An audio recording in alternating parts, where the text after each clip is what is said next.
ప్రపంచ కుబేరుల్లో ఒకరు. మైక్రోసాఫ్ట్ సంస్థ అధినేత అతను. అతను ఆంధ్రప్రదేశ్ పర్యటనకు వస్తే ఆయన కంపెనీ తరపు నుంచి ఎన్ని కోట్ల రూపాయల పెట్టుబడి పెట్టబోతున్నాడు, ఇక్కడ ఏ ప్రాజెక్ట్ రాబోతుంది అనేది అడగాల్సింది పోయి అతని టీకి భోజనానికి ఎంత ఖర్చు అయ్యిందనే దాని మీద ఇప్పుడు వైకాపా కాన్సన్ట్రేషన్ చేసింది, టార్గెట్ గా చేసుకొని విమర్శలు గుప్పిస్తుంది అనేటువంటి వార్తలు వస్తూ ఉన్నాయి. వీటి మీద మనం పూర్తి స్థాయిలో విశ్లేషణ చేసుకుందాం. ప్రస్తుతం మనతో పాటున్నారు ప్రముఖ రాజకీయ విశ్లేషకులు లింగమనేని శివరామ ప్రసాద్ గారు. వారితో మాట్లాడు సార్. నమస్తే సార్. నమస్తే సార్. బిల్ గేట్స్ ఆంధ్రప్రదేశ్ పర్యటనకు వెళ్ళిన నాటి నుంచి కూడా ఆయన ఎన్ని కోట్ల రూపాయల పెట్టుబడులు పెడుతున్నారు, ఏ ప్రాజెక్టు తీసుకురాబోతున్నారు అనే దాని మీద చర్చ జరగడం కంటే కూడా ఆయన టీ ఖర్చులు, ఆయన భోజనం ఖర్చుల మీద ఇప్పుడు వైకాపా వాళ్ళు ఎక్కువగా చర్చించేటువంటి పరిస్థితి ఉంది. ఏంటి, దీన్ని ఎలా చూడాలండి? ఇప్పుడు ఒకటి మీకు ఒక ఉదాహరణ చెప్దాం. మామూలుగా ఏంటంటే గుడ్డోళ్ళు అన్నారు అనుకోండి, ఏనుగు వెళ్ళినా కానీ ఏనుగు విలువ తెలియదు. ఎందుకంటే అతనికి ఏనుగేంటో మామూలు ఎలుకంటే ఏంటో తెలియదు. విలువ తెలియని వాళ్ళు ఆ విధంగా మాట్లాడతారు. మీరు ఇందాక అన్నారు ప్రపంచ కుబేరుడు అని. ప్రపంచ కుబేరుడే, ఓకే. ఆయన కష్టపడి దాన్ని మైక్రోసాఫ్ట్ తీసుకొచ్చి మైక్రోసాఫ్ట్ ద్వారా ప్రపంచానికి కంప్యూటర్ని, విండోస్ని పరిచయం చేసే వ్యక్తి. కొన్ని ఇది మొట్టమొదటి 1999లో మొట్టమొదటి ప్రపంచ బిలియనీర్ ఆయన.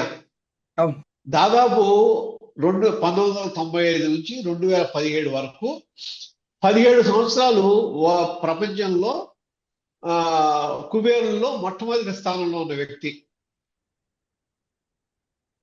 అది ఇదంతా ఒక పార్శ్వం. మీరు అనొచ్చు ఆయన సంపాదించాడు, ఏంటి గొప్ప, సంపాదించవచ్చు అంతవరకే కానీ ఆయన గొప్ప ఏంటి అనేది మనం అనుకోవచ్చు. ఇక్కడ వచ్చే వ్యవహారం ఏంటంటే ఎందుకు ఆయన అంత గొప్పవాడయ్యాడు. ఇప్పుడు భారతదేశంలో అనేక మంది గొప్ప వ్యక్తులు, పెద్ద పెద్ద సంపాదించిన వాళ్ళు, ఏది టాటాసు, బిర్లాసు, తర్వాత అంబానీసు, గోడ్రేజు, తర్వాత ఇంకా చాలా మంది ఉన్నారు. కానీ రతన్ టాటాకి ఎందుకు వచ్చింది అంటే, రతన్ టాటాకి పేరు ఎందుకు వచ్చిందంటే, రతన్ టాటా అనే వ్యక్తి దేశభక్తి. ఆ రోజు ఇప్పుడు మీకు గుర్తుండే ఉంటుంది, అక్కడ బాంబేలో తాజ్ హోటల్ మీద దాడి జరిగినప్పుడు, టెర్రరిస్ట్ దాడి జరిగినప్పుడు దాదాపు ఆ హోటల్లో పనిచేసే వ్యక్తులు కూడా అదే హోటల్లో ఆయన ఆశ్రయం ఇచ్చాడు. వాళ్ళందరికీ కూడా ఇల్లు కట్టించి పెట్టాడు, వాళ్ళ కుటుంబాలన్నింటినీ చూసుకున్నాడు అని.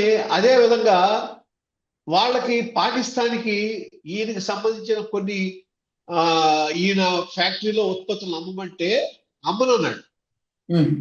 అలాగే ఆయన ఏదంటే ఈ టాటా ట్రస్ట్ ద్వారా కొన్ని వేల కోట్లు దానాలు చేస్తున్నాడు, వేల కోట్లు ప్రజలకు సహాయం చేస్తున్నాడు. అందుకని రతన్ టాటా అనే వ్యక్తి భారతరత్న అయ్యాడు. భారతదేశం గుర్తుపెట్టుకుంది అతన్ని. అదేవిధంగా ఇప్పుడు ఈ బిల్ గేట్స్ అనే వ్యక్తి సంపాదన ఒక్కటే కాదు, దాతృత్వంలో ఆయన ఒక ఫిలాంథ్రఫిస్ట్. దాదాపు $100 బిలియన్, $100 బిలియన్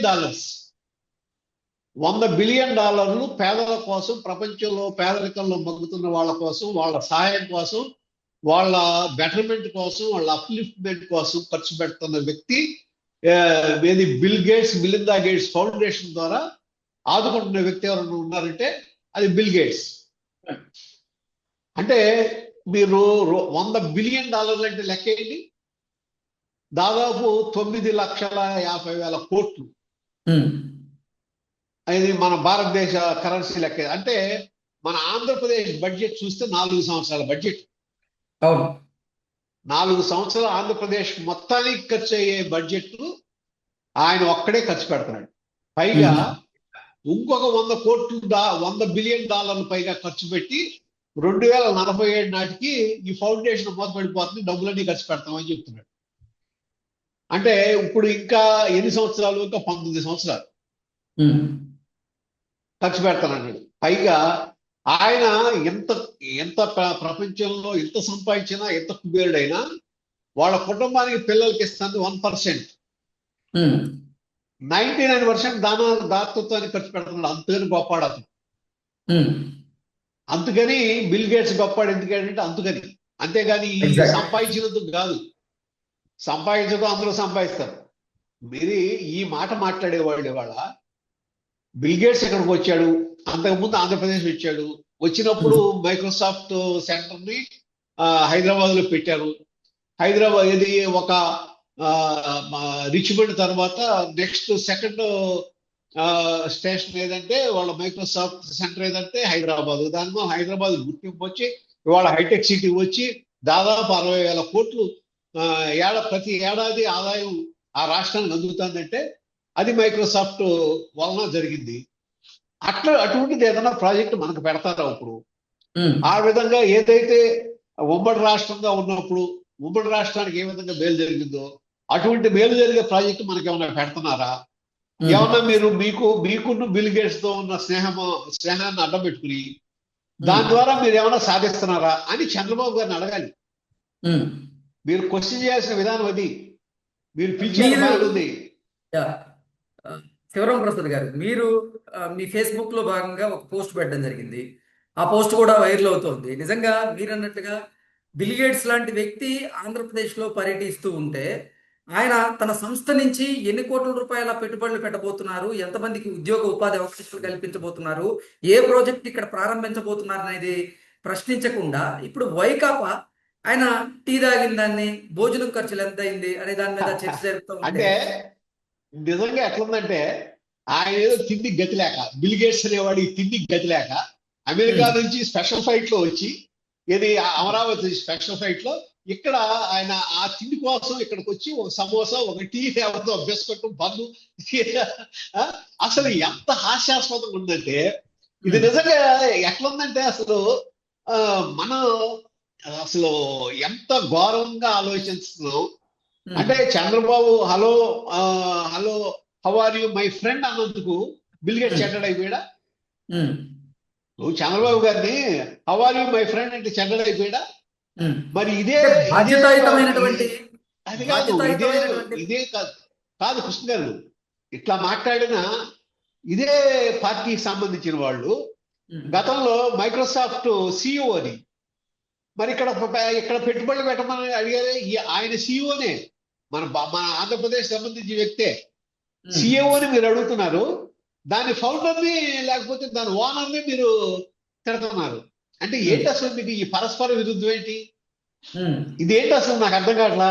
ఇక్కడ ఇప్పుడు ఈ బిల్ గేట్స్ ఇప్పుడు మైక్రోసాఫ్ట్ హైదరాబాద్ లో రేపు ఒక డేటా సెంటర్ పెట్టబోతారు. ఇప్పుడు ఆ డేటా సెంటర్ ఇక్కడ పెట్టమని అడుగుతున్నారేమో చంద్రబాబు గారు. లేకపోతే ఇక్కడ ఏదైతే మనకి క్వాంటమ్ కంప్యూటింగ్ ఉంది, క్వాంటమ్ కంప్యూటింగ్ లో పార్టిసిపేట్ చేయమని అడుగుతున్నారేమో మీకు తెలియదు. అది అడగండి మీరు. క్వాంటమ్ కంప్యూటింగ్ లో పార్టిసిపేట్ చేయమనండి. హైదరాబాద్ లో మీరు పెడతానంటున్నారు కదా డేటా సెంటర్, మాకు వైజాగ్లో కూడా ఇంకో డేటా సెంటర్ పెట్టండి. అక్కడ మీరు 50,000 కోట్లు పెడతాంటే పెట్టుబడి, మాకు 1,00,000 కోట్లు పెట్టండి. ఇది అడగాల్సిన విధానం. అంతేగాని ఆయన ఛాయ్ ఖర్చులు ఎంత అయింది, ఆయన ఇదే ఎంత అయింది, లేకపోతే ఒక ఎస్పీ పెడతాం ఏంటి? హీఈస్ ద స్టేట్ గెస్ట్, రాష్ట్రానికి అతిథి. ఆయన అతిథిగా పిలిచారు. ఎస్పీ వెళ్తాం ఏముంది? మామూలు ఒక మంత్రికే, మినిస్టర్కి, లేకపోతే ఒక ఎంపీకో ఒక ఎమ్మెల్యేకే ఎస్పీ వెళ్తున్నప్పుడు ఏదన్నా అక్కడ లేకపోతే అక్కడ ఏదన్నా కొద్దిగా టెన్షన్ ఉన్నప్పుడు ఎస్పీ వెళ్తున్నప్పుడు అధికారులు వెళ్తాంలో ఆశ్చర్యం ఉంది. ఎందుకు వెళ్ళరు? అసలు అడగటం ఏంటి? ఈ ప్రశ్నించే విధానం ఏంటి? ప్రతిపక్ష హోదా ఇవ్వడం లేదు అంటూ ఆ వైకాపా గలాట చేస్తూ ఇప్పుడు అసెంబ్లీని కూడా వారు అసెంబ్లీకి హాజరవ్వకుండా, సభకు కూడా వెళ్లకుండా వారు తప్పించుకొని తిరుగుతున్నటువంటి నేపథ్యంలో ఇప్పుడు అసలు నిజంగా ప్రభుత్వాన్ని ప్రశ్నించేటువంటి ఒక అవకాశం దొరికింది. కానీ ఆ అవకాశాన్ని కూడా వైకాపా సద్వినియోగం చేసుకోకుండా, అంటే బిల్ గేట్స్ గారు వచ్చారు, మైక్రోసాఫ్ట్ నుంచి ఎన్ని కోట్ల రూపాయల అంటే పెట్టుబడులు రాబోతున్నాయి, ఎన్ని వేల కోట్లు పెట్టుబడి చేస్తున్నారు. మీరు ఆయన పిలిచారు, లేకపోతే మన రైతులకి రైతులకి ఏ విధంగా మేలు చేస్తున్నారు. ఇప్పుడు ఏఐ కంప్యూటింగ్ ఉంది, ఏఐలో రైతులకు ఏ విధంగా మేలు చేస్తున్నారు. ఆయన్ని మనకి ఎంత ఇక్కడ తీసుకొచ్చి ఈ ఫౌండేషన్ తరఫున ఖర్చు ఎంత పెడతారు. లేకపోతే మన రాష్ట్రానికి సంబంధించి ఈ ఇప్పుడు గిరిజన ప్రాంతాలు ఉన్నాయి, గిరిజన ప్రాంతాల్లో ఆరోగ్యం, వైద్యం ఇటువంటివన్నీ ఉన్నాయి. వాటికి ఏమన్నా ఆయన సహాయం చేస్తాడా? లేకపోతే పేదలకు ఏమైనా సహాయం చేస్తాడా? లేకపోతే ఎడ్యుకేషన్ లో ఏమైనా ఆయన సహాయం చేస్తాడా?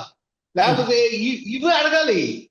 అన్ని వచ్చిన అవకాశాన్ని సమోసా ఖర్చులు, సమోసా ఖర్చులు, టీ ఖర్చులు ఏంటండి? ఈ సమోసా టీ కోసం ఆయన అమెరికా నుంచి స్పెషల్ ఫ్లైట్ వేసుకుని వస్తాను ఇక్కడికి. మీ టీ కోసం వచ్చినట్టు అట్లాగే ఉంది చూస్తుంటే. అసలు ఈ ప్రశ్నించే వాళ్ళు ఎవళ్ళు? కనీసం బిల్ గేట్స్ దరిదాపులకు కూడా వెళ్ళగలరు మామూలుగా అయితే. అంటే ఏదో సోషల్ మీడియా ఉంది, లేకపోతే ఒక ఏది మీడియా ఉందని చెప్పి గబిక్కన మైకుల ముందు కూర్చుని ఎట్టబడితే అని మాట్లాడుతుంది తప్ప, మాట్లాడే దాంట్లో ఒక అర్థం, ఒక గెస్ట్ గా వచ్చిన గౌరవించే విధానం, ఆ గౌరవిస్తేనే మనం అడగాల్సిన విధానం, గౌరవిస్తేనే మనం తీసుకోవాల్సిన విధానం, వాళ్ళ దగ్గర నుంచి మనం ఏ విధంగా రాష్ట్రానికి నిధులు తెచ్చుకోవాలనేది ఆ విధానం. ఒకవేళ అట్లా కాకుండా రాష్ట్ర ప్రభుత్వం కనుక ఇది వాళ్ళ విధానం ఉంటే దాన్ని గట్టిగా ప్రశ్నించడం. మీరు ఎందుకని బిల్ గేట్స్ ని మీరు ఆయన వచ్చిన దాన్ని ఎందుకు వాడుకోలేకపోయారు? ఎందుకు ఆయన దగ్గర నుంచి ఫండింగ్ తీసుకురాలేకపోయారు? ఎందుకు ఆయన మీరు ఇది ఈ విధంగా అడగకుండా వదిలేశారని నిలదీయకుండా ఆయన్ని టీ గురించి లేకపోతే ఇంటి గురించి అడగటువంటి అసలు మీ స్టేటస్ ఏంటి, మీ సిస్టమ్ ఏంటి? ఒక్కడి చేతన కృష్ణ గారు ఇప్పుడు కూడా నాకు అనుమానం ఉంది, వైఎస్ఆర్ కాంగ్రెస్ పార్టీలో దానికి సంబంధించి ఎవరైతే ఈ స్క్రిప్ట్లు రాస్తున్నారో ఈ రాసే వాళ్ళల్లో నా ఉద్దేశం అయితే కోవర్డ్స్ ఉన్నారు. ఆ పార్టీకి సంబంధించి ఆ పార్టీ అభివృద్ధి చెందడం వాళ్ళు ఎవరికీ ఇష్టం లేదు. అందుకనే ఇటువంటి పిచ్చి పిచ్చి రాతలు, ఇటువంటి పిచ్చి పిచ్చి మాటలు వాళ్ళని దిగజార్చే విధంగా ఈ విమర్శ ఉంటుంది. ఎప్పుడు విమర్శ ఆ విధంగా ఉండకూడదు. విమర్శ ఎప్పుడు స్టేట్ సెంట్రిక్ గా ఉండాలి. రాష్ట్ర అభివృద్ధిని మనం కోరుకోవాలి, రాష్ట్ర అభివృద్ధికి పాల్పడేటట్టుగా తోడ్పడేటట్టుగా ఉండాలి. అంతేగాని రాష్ట్రానికి ఎవడో రాకూడదు, వస్తేనే నేనున్నప్పుడే రావాలి, నేను లేకపోతే ఇది ప్రభుత్వమే కాదు, నేనుంటేనే ప్రభుత్వం, ఆ విధంగా ఉంటే ప్రజలు మెచ్చరు. అది అసలు మీకు దాని మూలన ఏమి లాభం కూడా ఉండదు. ప్రజల ముందు చులకన ఉండడం తప్ప. ఇప్పుడు నిన్న ఆయన ఎవరో మాట్లాడాడు, ఇప్పుడు ఎవరు చూసినా నవ్వుకుంటున్నారు ఏంటిదని. ఇప్పుడు $100 బిలియన్, ఇప్పటికి $100 బిలియన్ ఈయన ఈ రాష్ట్రంలో ఉన్నాళ్ళు జీవితాంతం, ఇప్పుడు ఈ విమర్శించే వాళ్ళు జీవితం కాదు 100 జీవితాల్లో కూడా అంత సంపాదించలేరు. అంత దాతృత్వం చేసిన వ్యక్తిని ఇంకొక $100 బిలియన్ ప్రజలకు ఖర్చు పెట్టాల్సిన వచ్చింది. తన కుటుంబానికి 1% తప్ప మిగిలిన మొత్తం తన సంపాదన అంతా తిరిగి సమాజానికి ఇచ్చేస్తున్న వ్యక్తిని మీరు ట్రీట్ చేసే విధానం ఏంటి, మీరు మాట్లాడుతున్న విధానం ఏంటి? అసలు ఏమన్నా అర్థం ఉందా? ఇప్పుడు చంద్రబాబు గారితో ఫ్రెండ్ అన్నంతలో ఆయన రాష్ట్రానికి వ్యతిరేకంగా మీరు చూడక్కర్లేదు. లేకపోతే ఆయన ఏదో అన్నాడు, ఆయన అన్నాడు కాబట్టి how are you my friend అన్నాడు కాబట్టి ఈయన పనికిరాడు అన్నట్టు కాదు. మరి అటువంటి వ్యక్తిలో ఆ సంస్థలో ఉద్యోగం చేస్తున్న వ్యక్తినే మీరు వేడుకున్నారు కదా మా దగ్గర పెట్టుబడి పెట్టమని. అది మర్చిపోయారా? ఇది మాత్రం ప్రజాస్వామ్యానికి చాలా తప్పు. రాష్ట్ర ప్రయోజనాలకి వీడు మాట్లాడే విధానం తప్పు. ఇటువంటి వాళ్ళ మాటల వలన రాష్ట్రం కూడా ఏమవుతుందంటే, మన ఇంటికి వచ్చారు ఎవరైనా సరే, మీరు కాస్త మాట్లాడతాం, వాళ్ళకు టీ చేస్తాం, మంచి మర్యాదగా మాట్లాడతాం, పంపించడం తప్ప ఇంటికి వచ్చిన అసభ్యంగా మాట్లాడి ఎవరు చేయడు. వాళ్ళని ఏమంటారంటే హీనమైన మనస్తత్వం గలని అంటారు. అటువంటి హీనమైన మనస్తత్వం గలని మీరు నిరూపించుకోవాలనుకుంటే అది మీ ఇష్టం. Okay sir, thank you.